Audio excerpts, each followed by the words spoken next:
Hello and welcome back to Speak Up, CHHA's one and only summer student podcast, the show where three students with hearing loss openly discuss all issues from accommodations to films to Canadian hearing history with a sprinkling of personal stories in between. In case you didn't know, CHHA stands for Canadian Hard of Hearing Association, the Canadian voice on all things hearing loss. My name is Jason, and with me today are my co-hosts, Catherine and Kaelan. How are we doing, guys? Doing good. Yeah, thank you for having us. Today, we're going to be talking about masks and how the COVID-19 pandemic has affected those with hearing loss. And to stay in the loop of when we drop another episode or for other CHHA news, follow us on Facebook, Instagram, and Twitter. You can also sign up for our monthly newsletters, iListen and iListen Plus. So click on the link down below for more information. All right, so just to start our conversation today, let's start with an easy question. Catherine and Kaelan, would you prefer everyone to have a clear mask, say when you're out and about in public? Yeah, for 100%. I do think that we just need masks. Like, it would drastically help with everything. Mm-hmm. And what do you think about that, Kaelan? Would you agree? Yeah, I would agree because you can't tell when someone does have a hearing loss. So just by having everyone wear a clear mask, it just removes that barrier for everyone at the beginning. And it would make it a lot easier for us to understand people with mask.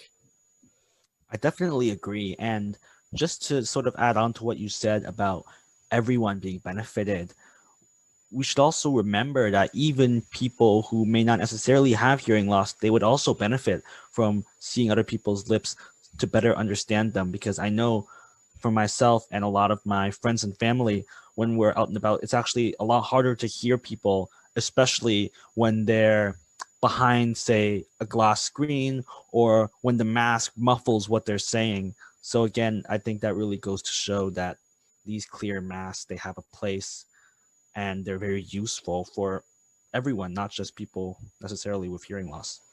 Yeah, exactly. Definitely will help. Not just muffling, but also like lip reading and just overall better communication, especially when during the time when not a lot of communication is being done. Okay, so let's follow up on that. So, of course, using a clear mask, the main benefit is being able to see the other person's lips and being able to see their mouth move. So do you use lip reading then as a form of communication, say, let's say before the pandemic and after the pandemic? Has that changed at all for you guys? I would personally say that, so before the pandemic, I didn't always use lip reading, but it was more of an added thing for me. So if I couldn't understand what they were saying, then I would resort to lip reading. But with the pandemic, it's been difficult when you can't understand them and then you can't go to lip reading because of the mask. So I think having the clear mask would definitely help me be able to lip read in these situations, especially when you were saying you have the glass and the mask. There's just a whole bunch of barriers there. I think before the pandemic, I'm definitely 100% relying on lip reading, which is funny because out of the three of us, I'm the one with the least amount of hearing loss. But based off of the hearing loss I do have, it seems like my brain was like reliant on it. Like it always wants to be able to hear what other people are saying. Like I can hear people even without my hearing aids, but like they just like it's not always clear, and then I like get frustrated. So I always try to strain. It's a bit frustrating, of course. You know, sometimes I can't hear what the person's saying either through their accent. They have a beard, mustache. Even now with masks, it's always complicated. But I think since I was like a little kid, I just developed it. It was never something that I like thought to do. It was just something that came about naturally with hearing loss, I believe. But I feel like after the pandemic, it's I just realized how reliant I am on it. It's very interesting to see that we have such different experiences with lip reading. For me personally, I would lean more towards Kaelan's experience, but I do also agree with you, Catherine, that lip reading is still very important.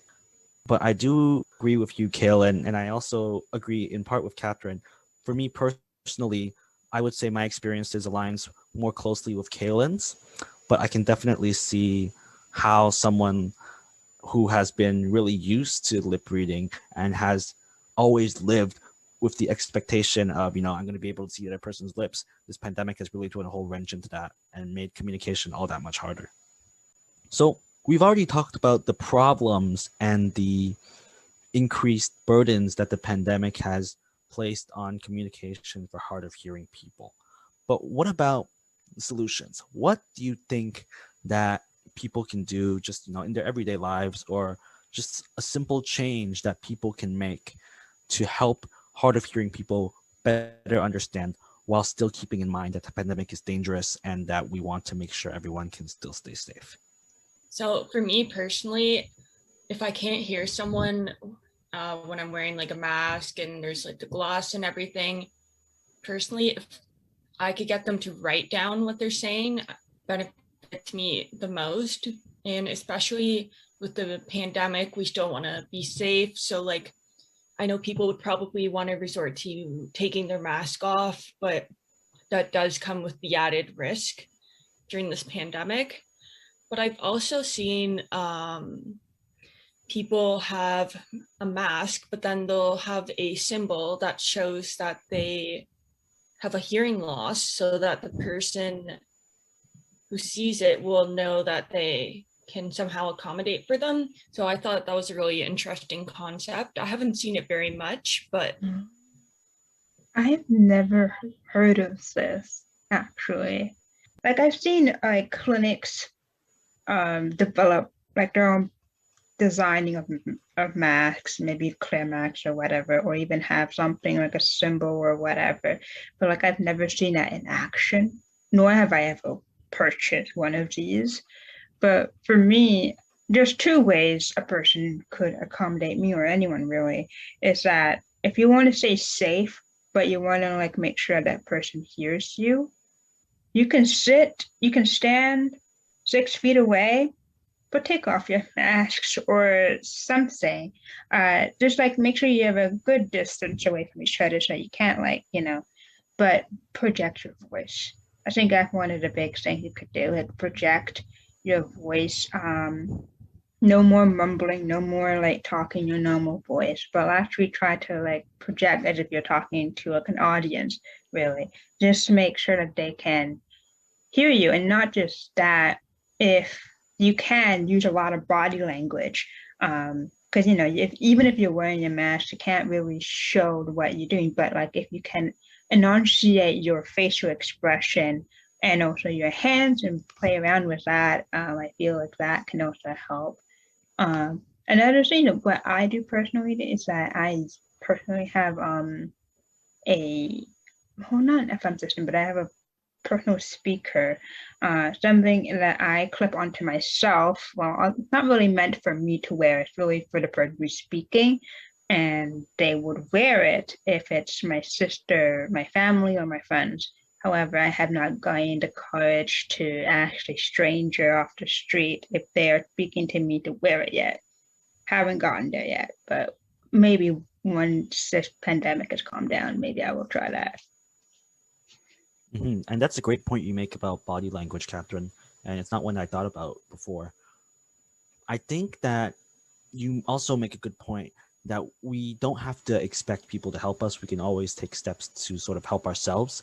And I'm reminded right now of something I learned about just recently while working here, is that there's some apps on, say, your phone that can actually provide live transcription services. So how it works is you basically hold out your phone, or I'm not quite sure, maybe you can have it near you, and then it will listen to what is being said, and it can show that text in nice big letters, so you don't have to ask someone to repeat or potentially ask them to remove their mask and such things as that? I think I've seen those, but really more during those relationships between a person who is deaf or the other person is blind. So if like they try to figure out how to communicate, they will have the person who is deaf speak, and then the person who is blind sort of like have no, the other way around. The person who's blind speaks, and then the person who's deaf reads it. There you go. That makes more sense. But yeah, I feel like that's also a cool piece of technology to use as a way to communicate. Yeah, adding on to what Jason was saying, just about like now that we're on like an online environment, I think there's a lot new like technology coming out to help us during this, and especially with like the live chat, but even other little things such as like if you wanted to order something from the store, you can do it online. So that way you don't have to go through all those interactions to figure it out.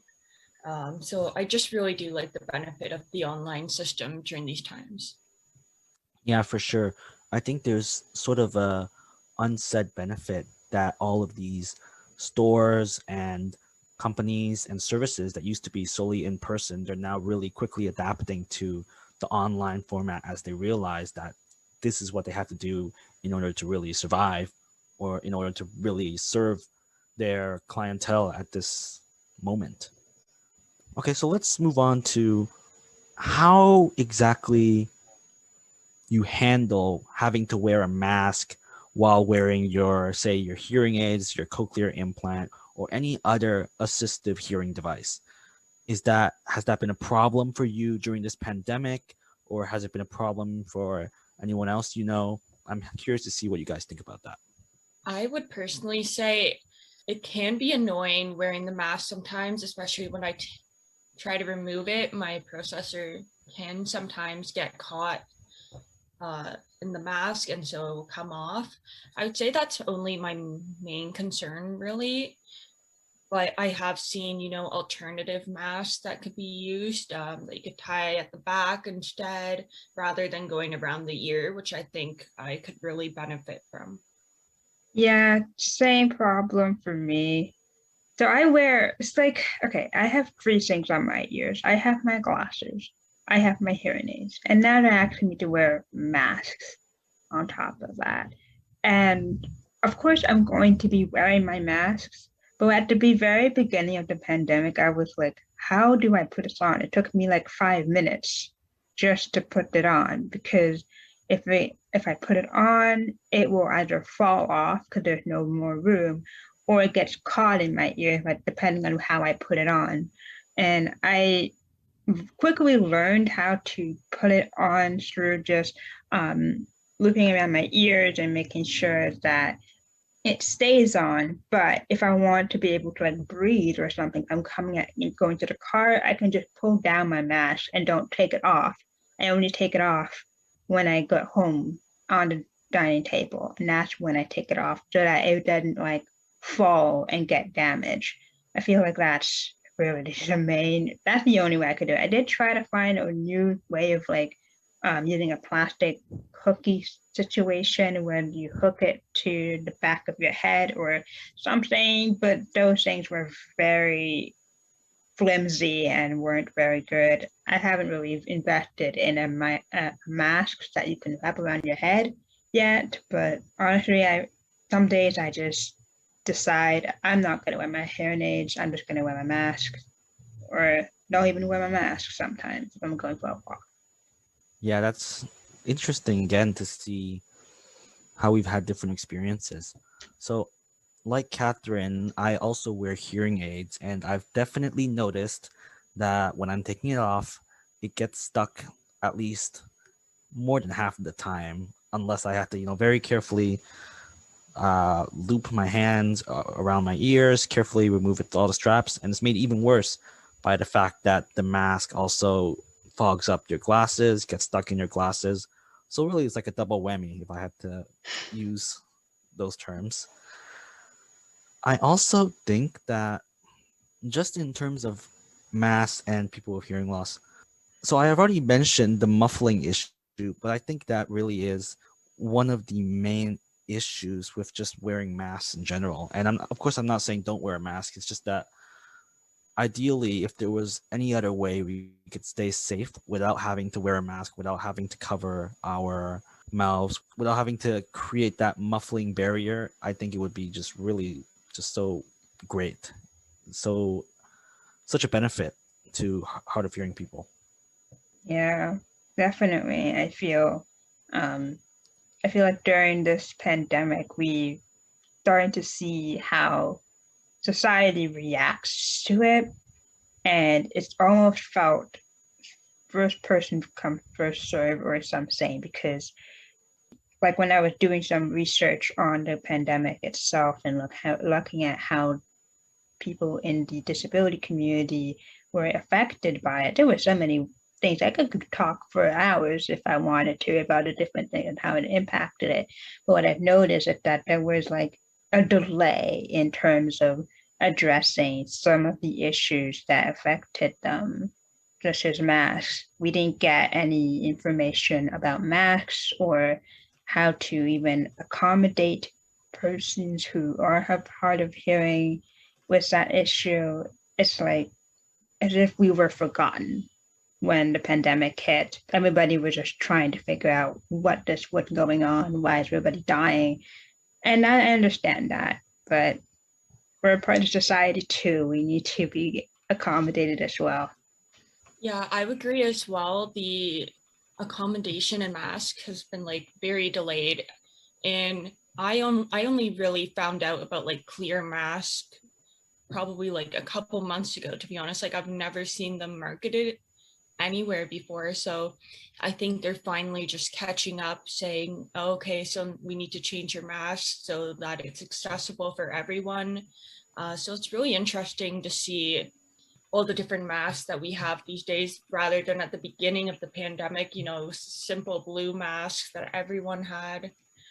Mm-hmm. I do hope so, yes.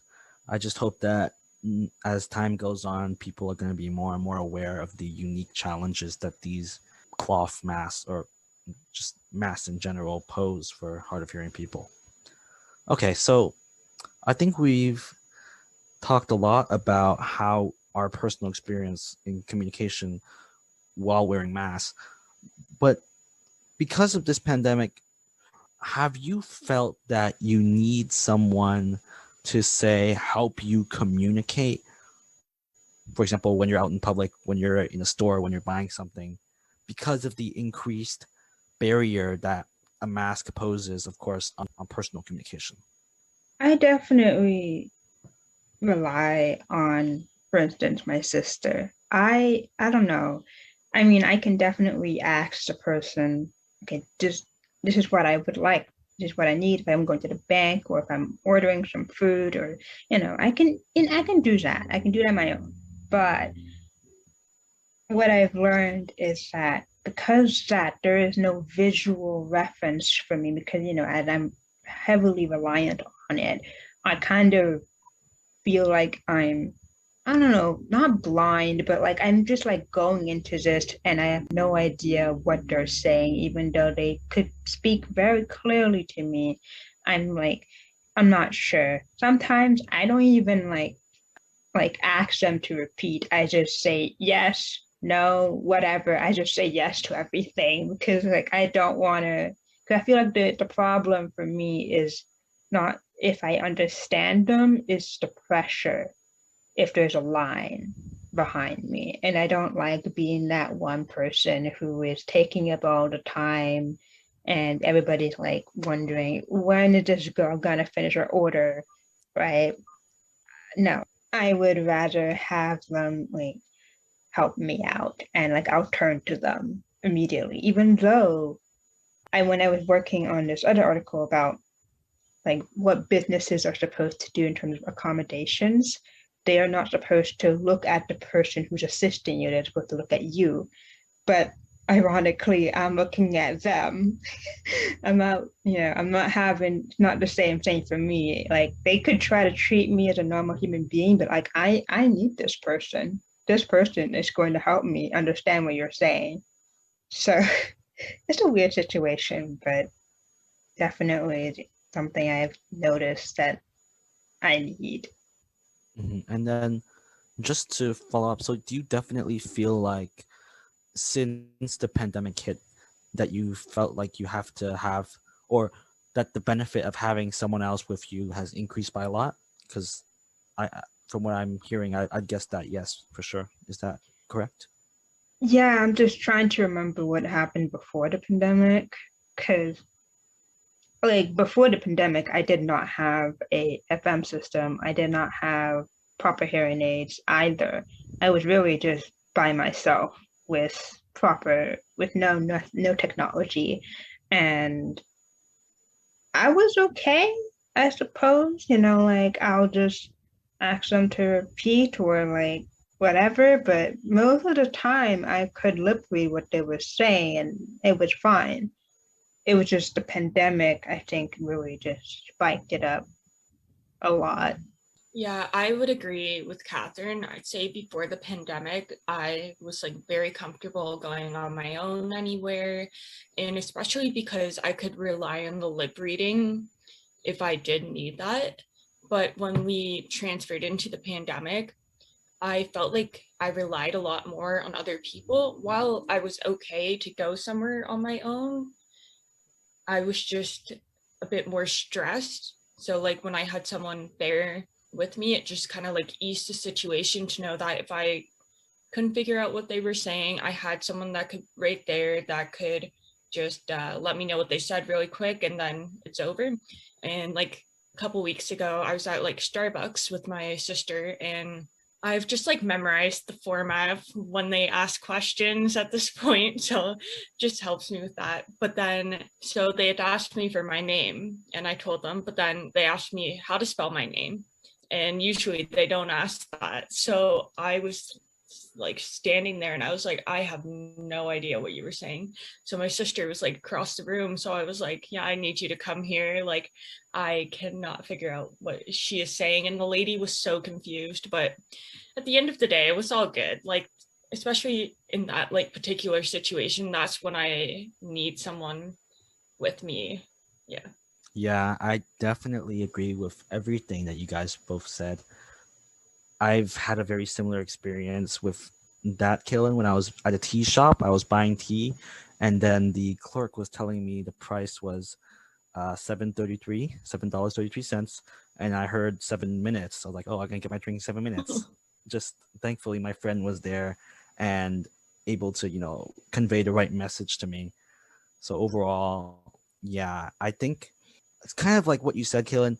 It's not strictly necessary, but it definitely helps in terms of just making that communication go a lot smoother for everyone, reducing that pressure, and making things seem a bit more like how they were before the pandemic. Yeah, I think it like reduces that like frustration when you know you're going back and forth, like, oh, can you repeat that? They say it again, and then you just keep asking them to repeat it and it goes nowhere. So like when that person's there, it just like eliminates that whole problem. I would agree. Okay, great. So let's move on to our next question, our second last question, in fact. What do you think is the future of wearing masks after the pandemic? So let me just preface this by saying that obviously none of us are medical professionals and we don't have any in-depth knowledge or special insights into this.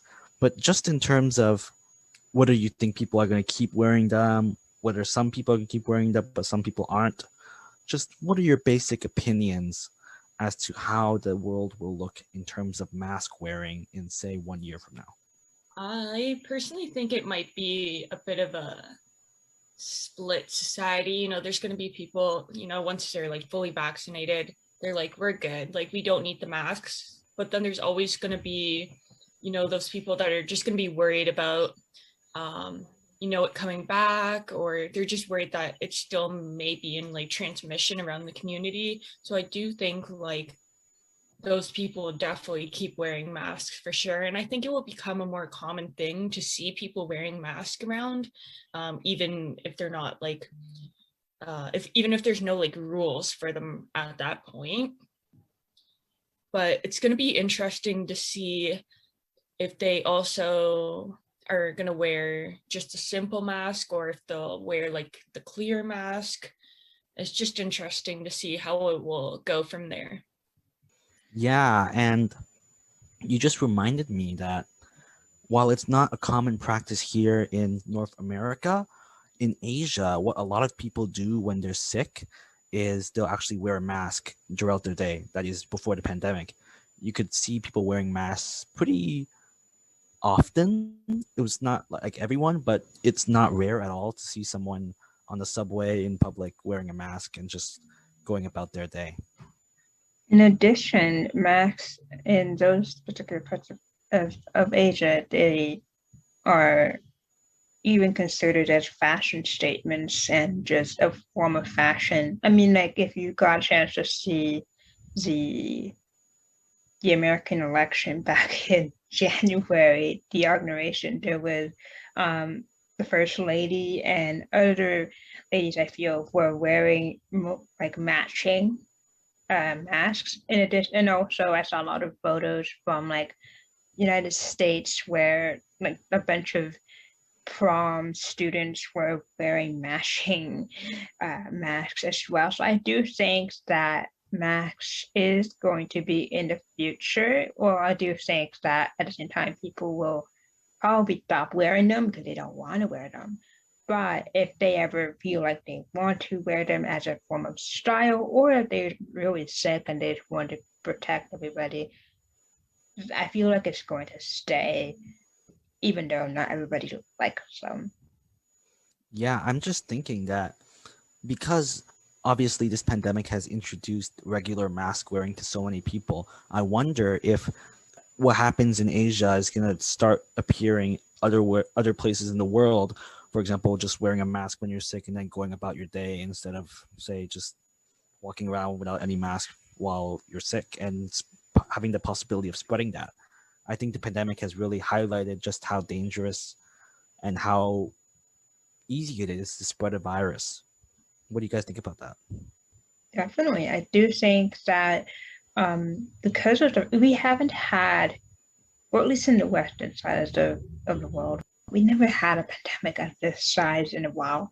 But in terms of like little epidemics or little flus or what's going on, like the Spanish flu or SARS back in early 2000, these things were spread, but it's been a bit of a while since then, and there have been a brand new generation that grew up without knowing the existence of it, which is our generation.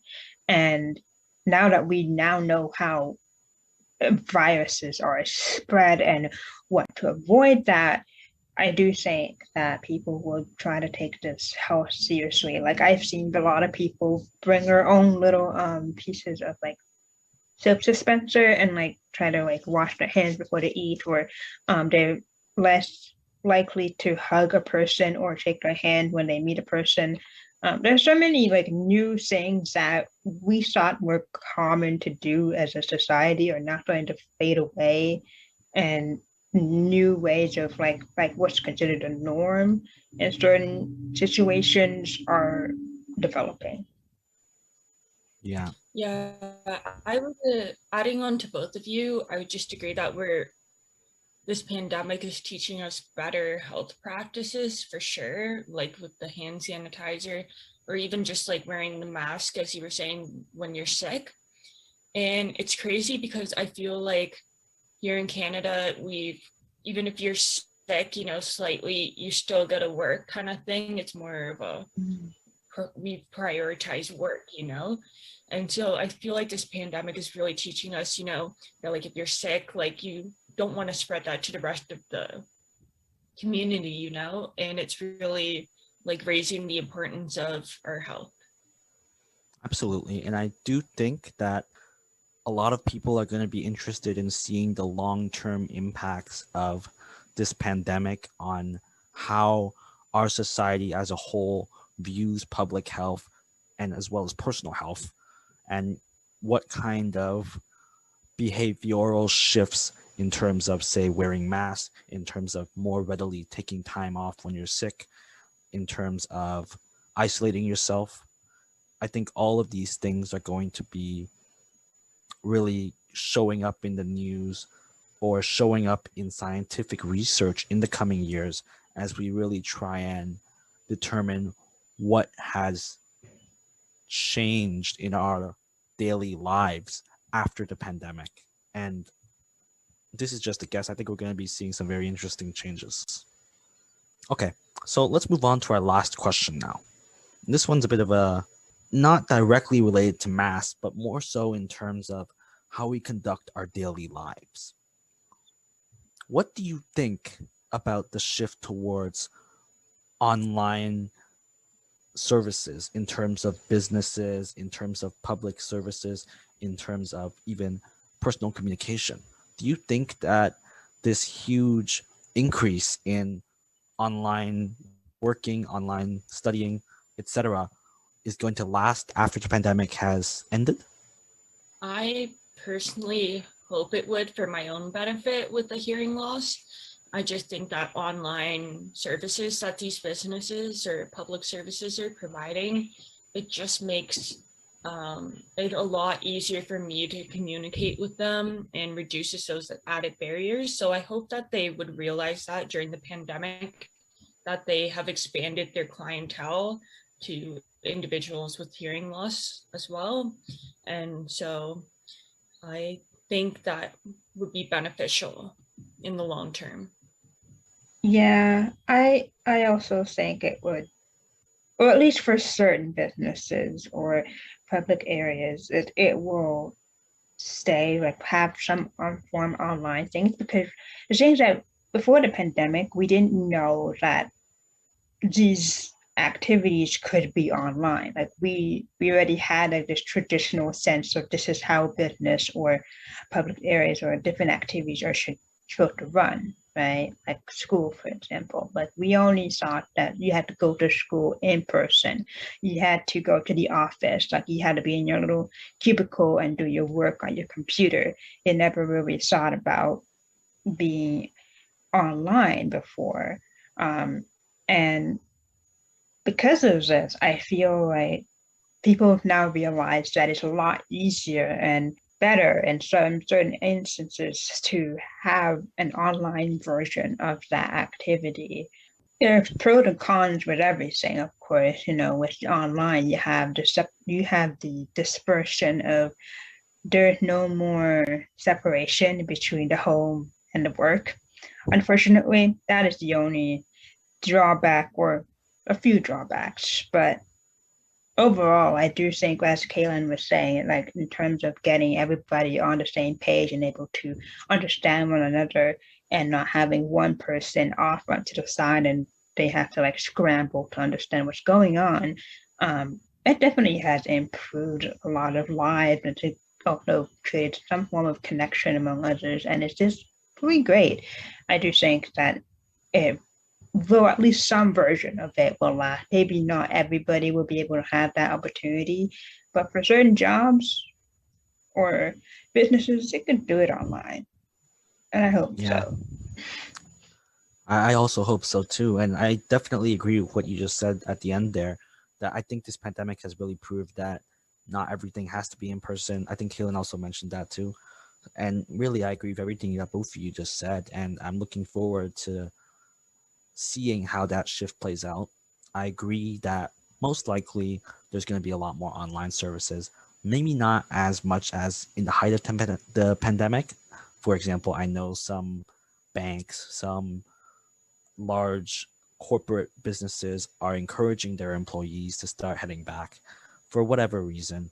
But I do think there's going to be a much bigger online presence in the future than before the pandemic. All right, everyone, that's all for today. And right now, I'm going to pass it over to Kaelan to share with us some CHHA news. Check out our e-store at shop.chha.ca to get a 10% membership discount on everything from pocket talkers to ear gear and mask. Thank you, Kaelan. If you are enjoying the podcast so far or have a question for us, leave a comment down below. We look forward to your comments and any questions you may have. For more information and resources, make sure to visit CHHA.ca. Thank you, guys. And to stay in the loop on when we drop another Speak Up episode or for other CHHA news. Make sure to follow us on Facebook, Instagram, and Twitter. You can also sign up for our monthly newsletters, iListen and iListen Plus. You're listening to Speak Up, CHHA's Summer Student Podcast. Stay tuned.